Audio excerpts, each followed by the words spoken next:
ese ni abahe bahanzi 10 b'abakire cyangwa se batunze agatubutse mu karere ka Afurika y'Iburasirazuba cyangwa se mu karere ka EAC? Ni abahe bahanzi bakize muri East Africa? Ibyo byose tugiye kubirebera hamwe ukuri uyu munsi muri iki kiganiro cyo kuri uyu munsi. Urakaza neza, naho ubundi ngewe nitwa Gladiator, gusa we tugiye kubana ndagusaba ubanze kandi subscribe aho hasi mu ibara ry'umutuku kugira ngo ibiganiro nk'ibi ndetse n'ibindi tubategurira bijye bikugeraho mu bambere, ariko kandi unaduhereze commentaire yawe ku byo mba twazagarukaho ubutaha cyangwa se twakongeramo kugira ngo ibintu birusheho kuba byiza. Ese mu by'ukuri ni abahe bahanzi 10 bakize muri East Africa cyangwa se bakize muri aka karere ka Afurika y'Iburasirazuba kurenza abandi? East Africa, ibihugu bya East Africa bifite abahanzi benshi batandukanye, ariko muri abo bose hari 10 muri bo bafite amafaranga menshi, bafite umutungo uhenze cyangwa se bafite amafaranga menshi kurenza abandi. Ni bande abo bose? Ugiye kumenya muri iki kiganiro cyo kuri uyu munsi. Ese mu by'ukuri turaza kubonamo umunyarwanda muri abo 10 bakize cyane muri East Africa? Nibyo kwitega, tugiye kwirebera hamwe ibyo byose, ayo matsiko yose turayashira muri iki kiganiro. Urakaza neza, tujyane turebe imitungo, turebe abahanzi 10 bafite agatubutse muri aka karere ka Afurika y'Iburasirazuba. Ngewe nitwa Gladiator, urakaza neza. So ku mwanya wa 10 dutangira n'uru rutonde turahasanga umuhanzi ukomoka mu gihugu cya Uganda, yatangiye umuziki guhera mu myaka y'ibihumbi 2000 kugeza kuri uyu munsi aracyakora umuziki. Yitwa Bebe Cool, niyo mazina akoresha mu muziki, niyo mazina akoresha mu bijyanye n'uruganda rw'imyidagaduro.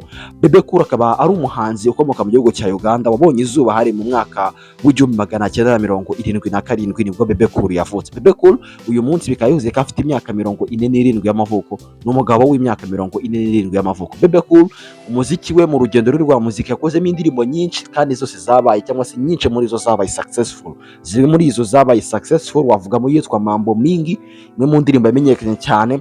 Wavugamo yitwa Love You Everyday, imwe mu ndirimbo ze nziza cyane. Wavugamo yitwa Easy, imwe mu ndirimbo ze nazo nziza pe zo ku rwego rwa 10 out of 10. Wavugamo kandi indirimbo yitwa Kaburengane, imwe mu ndirimbo ze nazo nziza cyane. Izo zose ndetse n'izindi nyinshi ziri mu ndirimbo umuntu wese yavuze Bebe Cool ashobora kuba yakumva. Bebe Cool mu rugendo rwe nk'umuhanzi yagiye asarura, yagiye abonamo ibihembo bitandukanye. Uwo musaruro wose wamuhesheje ubushobozi bwo kubaka ubuzima bwe, ubuhesha ubushobozi bwo kubaka imitungo ye, kugeza kubwo uyu munsi ari umwe mu bahanzi bakize mu karere ka Afurika y'Iburasirazuba. Akabaza ku mwanya wa 10 ku rutonde rw'abahanzi batunze agatubutse muri East Africa. Bebe Cool umutungo we ubarirwa agaciro ka miliyoni 5,600 z'amadolari y'Amerika. Ni mu gihe iyo yavunjishije ukayashyira mu manyarwanda aba miliyari 7,430 y'amafaranga y'u Rwanda. Bivuze ngo Bebe Cool akabaza ku mwanya wa 10 ku rutonde rw'abahanzi bakize mu karere ka Afurika y'Iburasirazuba cyangwa se East Africa. Akaba afite umutungo uhabwa agaciro cyangwa se ufite agaciro ka miliyoni 5,600. Ni miliyoni 5,600 mu mafaranga y'amadolari y'Amerika. Wayavunja uyashyize mu manyarwanda, Bebe Cool umutungo we ukaba ufite agaciro ka miliyari 7,430 mu mafaranga y'u Rwanda. So Bebe Cool akaba ari we dusanga ku mwanya wa 10. Twigiye imbere ku mwanya wa 9 turahasanga itsinda ryahoze ari irya Sauti Sol. Aba basore nubwo batandukanye ariko bakoze ibikorwa mu by'ukuri bizakomeza no gutuma binjiza amafaranga, uko hagati yabo cyangwa se uko bakoze itsinda ari bane bakoze ibikorwa mu by'ukuri bizatuma komeza kwinjiza amafaranga nubwo buri wese yanyuze ize nzira. Iri tsinda rya Sauti Sol ryatanye cyangwa se ryamenyanye, batangiye gukorana mu mwaka w'2005, ribishingwa cyangwa se ritangirira mu mujyi wa Nairobi mu gihugu cya Kenya.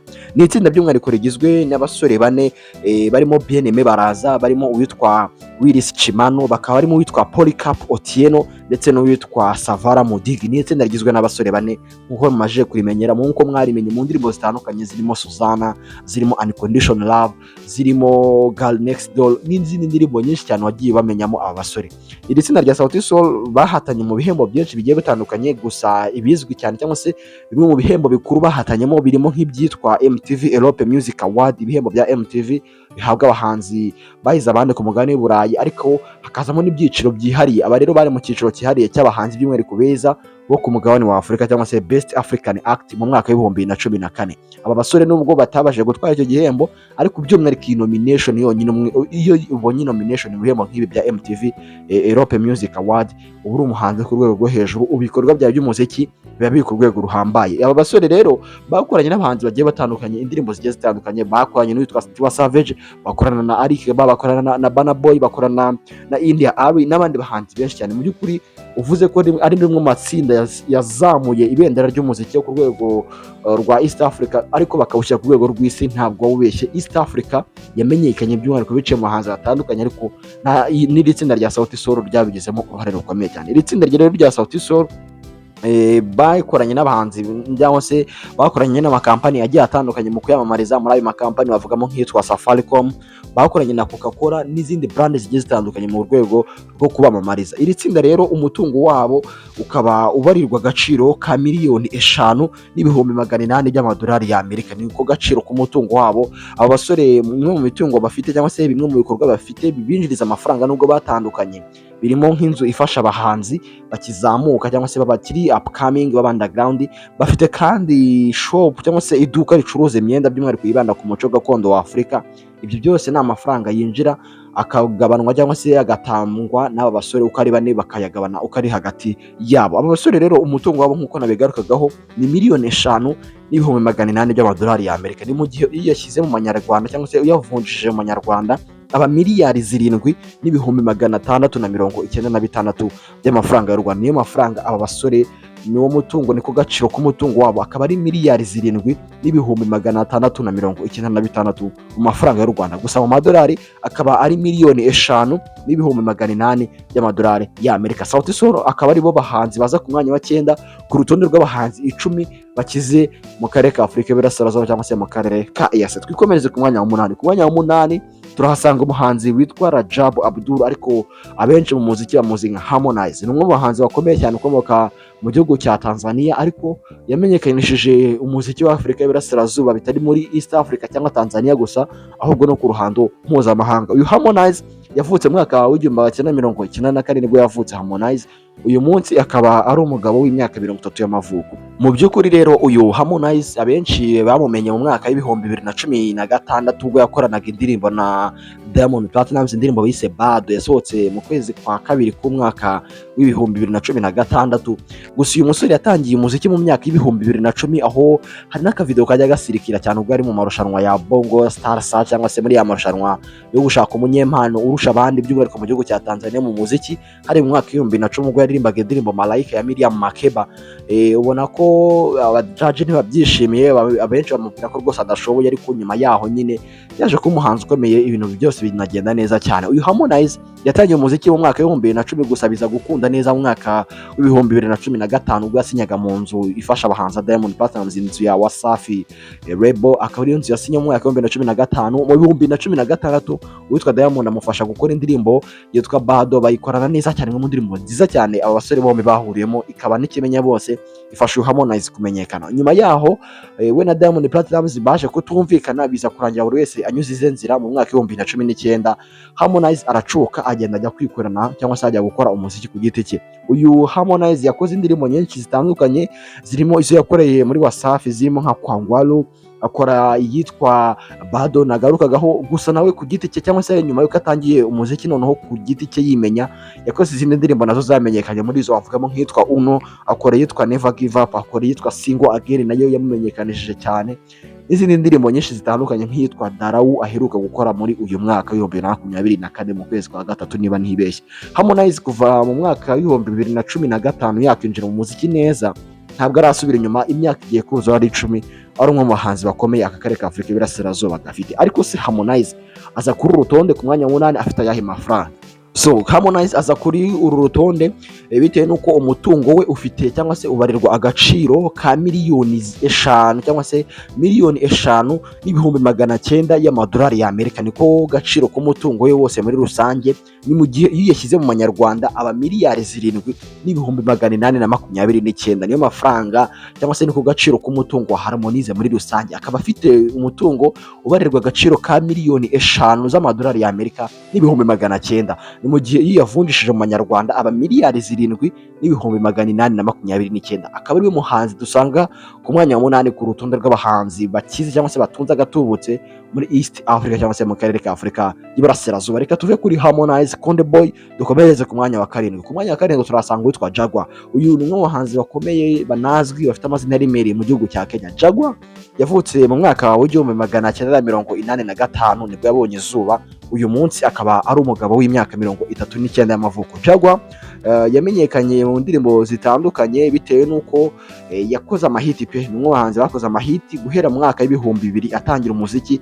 Yakozemo indirimbo zigiye zitandukanye. Zimwe mu zamenyekanye z'uyu mugabo zirimo yitwa Kigeugeu, yanamumenyekanishije cyane muri East Africa. Amwe mu ndirimbo ze nziza cyane yasohoye mu mwaka w'ibihumbi 2011 ikaza ikabikimenya bose. Usibye iyo yakoze yitwa Humwaka, akora yitwa 1 cm n'izindi zigiye zitandukanye uyu muhanzi mu by'ukuri yagiye akora. Gusa guhera mu mwaka w'ibihumbi 2017 uyu Jaguar ni umudepite mu nteko ishinga amategeko y'igihugu cya Kenya, akaba ariko kazi ahugiyemo muri iyi minsi, akaba ari umupolitiki cyangwa se yarinjiye mu bijyanye na politiki. Umutungo rero w'uyu mugabo cyangwa se umutungo w'uyu muhanzi Jaguar ukaba ubarirwa agaciro ka miliyoni 7 zifunze cyangwa se miliyoni 7 zuzuye neza z'amadolari y'Amerika.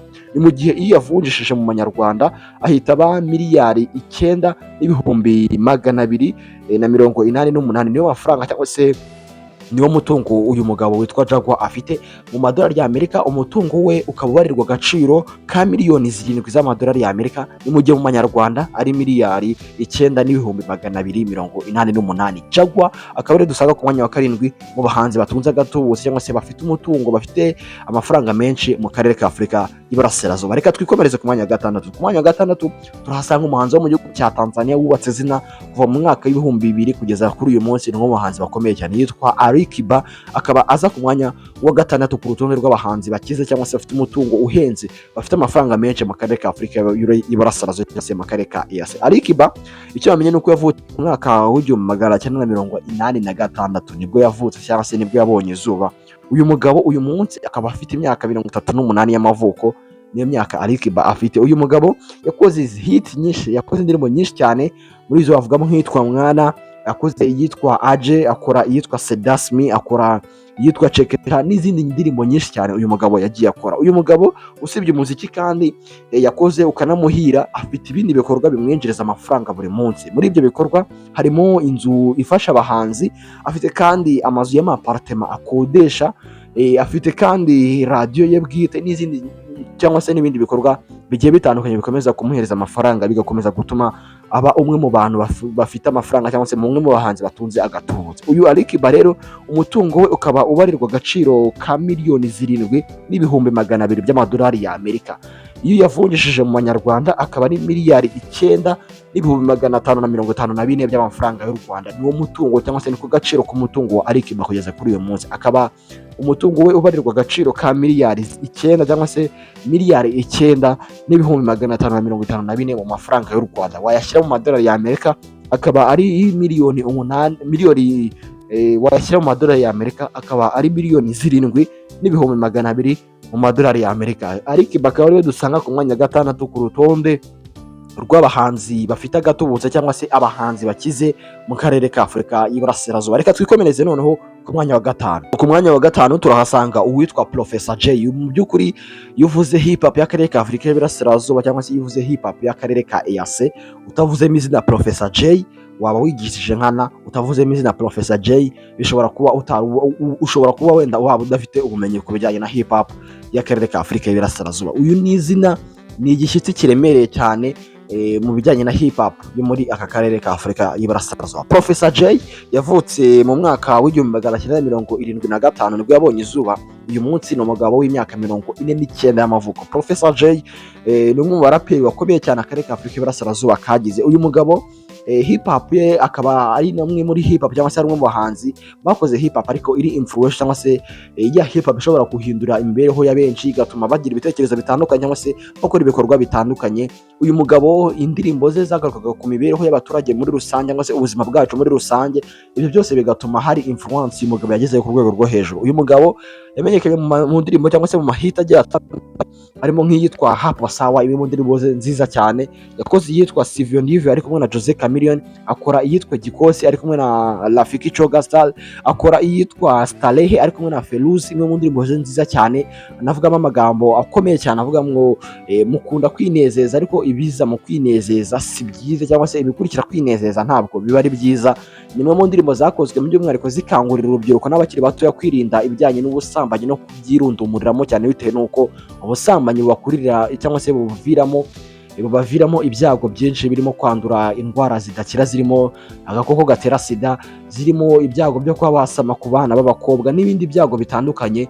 Professor Jay n'uwitwa Feruzi muri iyi ndirimbo Starehe bakosoye bakavuga ngo urubyiruko mwirinde. Imwe mu ndirimbo ze nziza cyane zanamenyekanye cyane mu myaka yatambutse. Uyu Professor Jay uyu munsi ntabwo akiri umuhanzi cyangwa se ntabwo akiri mu bintu bijyanye no guhanga, ahubwo yagiye muri politiki aho ari umusenateri cyangwa se ari umwe mu bashinzwe cyangwa se umwe mu bagize inteko ishinga amategeko y'igihugu cya Tanzania. Professor Jay afite ibikorwa bitandukanye binatuma agira amafaranga menshi, kuko bimwe mu bikorwa bye bizwi harimo nk'inzu ifasha abahanzi ye bwite afite. Usibye ibyo harimo amapartema atandukanye agenda akodesha n'ibindi bikorwa bigiye bitandukanye Professor Jay afite. Umutungo we rero ibyo byose iyo bibaruye cyangwa se ibyo byose bibaruwe bigashyirwa hamwe, Professor Jay agaciro k'umutungo we ni miliyoni 7,500 by'amadolari y'Amerika. Ni miliyoni 7,500 by'amadolari y'Amerika. Wayavunjisha mu manyarwanda akaba miliyari 9,952 by'amadolari by'amafaranga y'u Rwanda. Niyo mafaranga cyangwa se niko gaciro uwitwa Professor Jay umutungo we ufite. Akaba nkuko nabigarutseho afite umutungo ugiye utandukanye, cyangwa se afite ibikorwa bigiye bitandukanye bikomeza gutiza cyangwa se bikomeza kumuhereza amafaranga menshi. Ibyo bikorwa birimo amapartema n'ibindi bigiye bitandukanye. Uyu mugabo rero umutungo we ukaba uhabwa agaciro cyangwa se ufite agaciro ka miliyoni 7,500 by'amadolari y'Amerika. Ni mu gihe iyo yavunjishije mu manyarwanda ayo mafaranga miliyoni 7,500 by'amadolari y'Amerika ahita aba miliyari 9,952 niyo mafaranga uwitwa Professor Jay afite, cyangwa se niko gaciro k'umutungo we.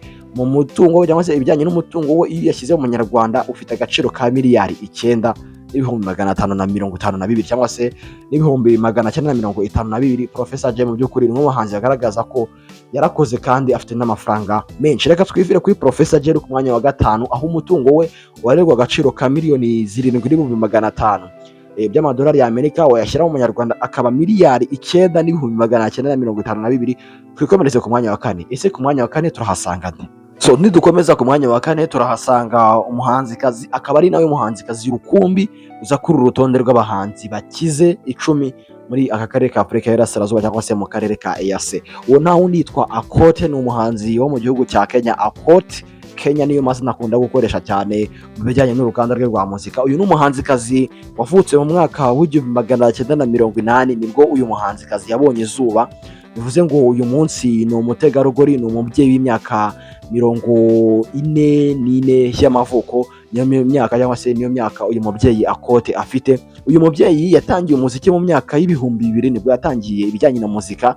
Akaba yarakoze indirimbo zigiye zitandukanye zanamenyekanye, muri zo zirimo nk'itwa Benefactor, akora iyitwa Sweet Love, akora iyitwa Baby Daddy n'izindi ndirimbo nyinshi zigiye zitandukanye uyu muhanzikazi yagiye akora. Uyu muhanzikazi cyo amenya ni rwiyemezamirimo, afite ibikorwa bigiye bitandukanye, afite amazu menshi y'amapartema agiye akodesha cyangwa se akodesha abantu batandukanye. Usibye ibyo kandi afite imodoka zikora transport. Uyu mukobwa cyangwa se uyu mubyeyi afite amahoteli atandukanye, afite n'ibindi bikorwa byinshi bimwinjiza amafaranga mu gihugu cya Kenya.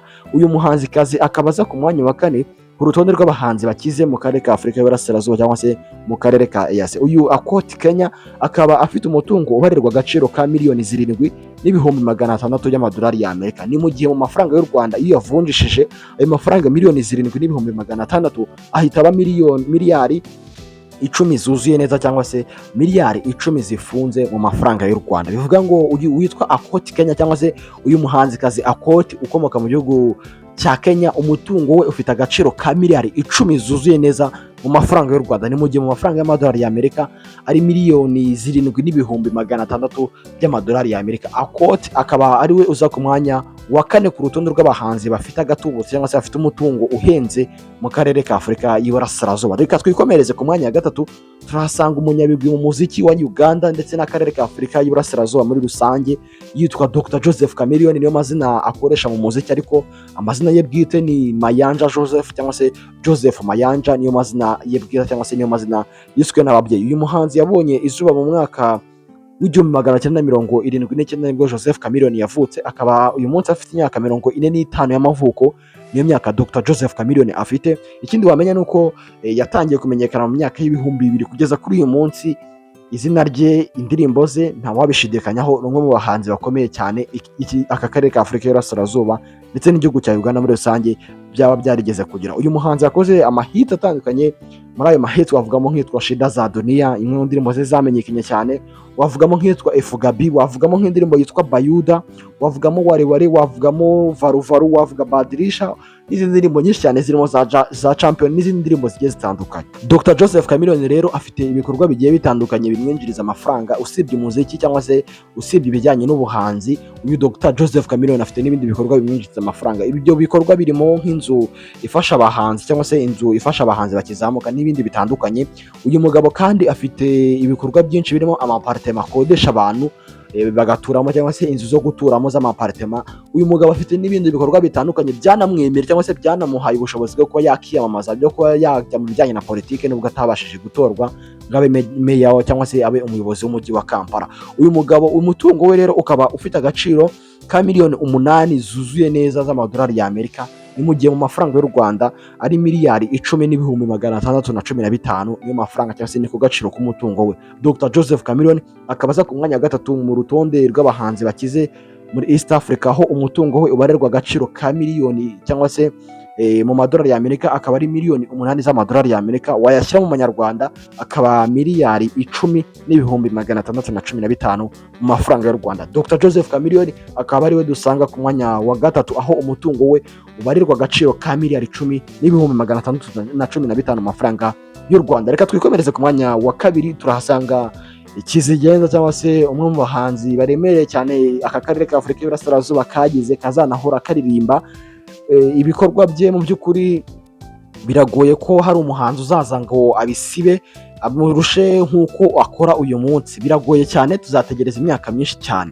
Yitwa Nasib Junior cyangwa se Nasib Abdul, yitwa Diamond Platnumz, akaba ariyo mazina azwiho mu muziki cyangwa se mu ruganda rwa muzika. Uyu Diamond Platnumz yabonye izuba mu mwaka wa 1949 nibwo yavutse, bivuze ngo uyu munsi Diamond Platnumz ni umugabo w'imyaka 35 y'amavuko. So Diamond Platnumz abenshi bamumenye mu mwaka wa 2010, mu mwaka wa 2009 ubwo yakoraga indirimbo yitwa Kamwambiye. Gusa umuziki we yawutangiye mu mwaka w'ibihumbi 2006, akomeza akora bikanga, akora ntibikunde, gusa biza kumuhira neza mu mwaka w'ibihumbi 2009 ubwo yakoraga indirimbo yitwa Kamwambiye, yamubereye ikiraro cyamugejeje ku byo agezeho cyangwa se ku byo afite uyu munsi. Uyu muhanzi rero ugiye kuvuga ibigwi bya Diamond Platnumz, ntekereza ko waba uri murigiza nkana, ni umuhanzi baremereye cyane aka karere ka Afurika y'Iburasirazuba kagize ndetse na Afurika yose muri rusange. Uyu muhanzi yakoranye n'abahanzi bagiye batandukanye, baba bo muri Afurika, baba bo ku mugabane w'Uburayi, baba bo ku isi yose muri rusange. Ni umwe mu bahanzi bafite izina riremereye mu muziki wa Afurika yose muri rusange ndetse n'isi yose muri rusange. Uyu mugabo ibikorwa bye, umutungo we uva muri byinshi, uva mu bikorwa bye bitandukanye birimo nk'inzu ifasha abahanzi ya Wasafi, afite urubuga rwo gutega rwa Wasafi Bet, afite radio ya Wasafi FM, afite private jet ye. Uyu mugabo afite amazu y'amapartema atandukanye agenda akodesha abantu. Mu by'ukuri Diamond Platnumz ni rwiyemezamirimo wo ku rwego rwo hejuru. Uyu mugabo afite umutungo ugana iki? Diamond Platnumz aza ku mwanya wa kabiri bitewe n'umuhe mutungo cyangwa se agaciro k'umutungo we nakahe. So Diamond rero aza ku mwanya wa kabiri kuko umutungo we mu madolari y'Amerika ni miliyoni 8,200 by'amadolari y'Amerika, niko gaciro k'umutungo we wose muri rusange. Ni mu gihe mu mafaranga y'u Rwanda ari miliyari 10,881 niko gaciro k'umutungo wa Diamond Platnumz. Akaba afite umutungo cyangwa se ibikorwa bye byose muri rusange bikabibaririrwa umutungo cyangwa se bikabibarirwa agaciro ka miliyari 10,881 mu mafaranga y'u Rwanda cyangwa se mu mafaranga y'igihugu cyacu. Diamond Platnumz umutungo we ukaba ufite agaciro ka miliyari n'ibihumbi 881. Ni mu gihe mu madolari y'Amerika umutungo wa Diamond Platnumz ari miliyoni 8 n'ibihumbi 200 by'amadolari y'Amerika. Umutungo wa Diamond Platnumz umwemerera kuza ku mwanya wa kabiri, nabisubiramo, ni miliyoni 8 n'ibihumbi 200 y'amadolari y'Amerika. Ni mu gihe mu ivunjisha cyangwa se yashyize mu mafaranga y'u Rwanda ari miliyari 10 n'ibihumbi 881. Akaba ari wo mutungo cyangwa se ariko gaciro k'umutungo wa Diamond Platnumz, akaba agaciro cyangwa se akaba afite agaciro ibikorwa bye byose muri rusange. Ibyo twagarutseho za Wasafi Bet, za Wasafi FM n'ibindi bikorwa bye bitandukanye bifite agaciro mu mafaranga y'u Rwanda ka miliyari 10 n'ibihumbi 881. Reka tuve kuri Diamond Platnumz, duhereze agaciro, duhereze ikaze umuntu uri ku mwanya wa mbere. Mu by'ukuri benshi muratunguwe, ntabwo mwari mutekereza ko uyu ari we muhanzi ukize mu karere ka Afurika y'Iburasirazuba. Benshi birabatunguye, ariko nta kundi. Ladies and gentlemen, reka duhereze ikaze umuntu uri ku mwanya wa mbere, yitwa Robert Kyagulanyi Ssentamu, ariko azwi cyane nka Bobi Wine. So Bobi Wine ni umuhanzi akaba n'umunyepolitike mu by'ukuri ukomoka mu gihugu cya Uganda, niho aturuka cyangwa se niho akomoka. Bobi Wine yavutse mu mwaka wa 1982 nibwo Bobi Wine yabonye izuba. Uyu munsi ni umugabo w'imyaka 42 y'amavuko, niyo myaka ya Bobi Wine kuri uyu munsi.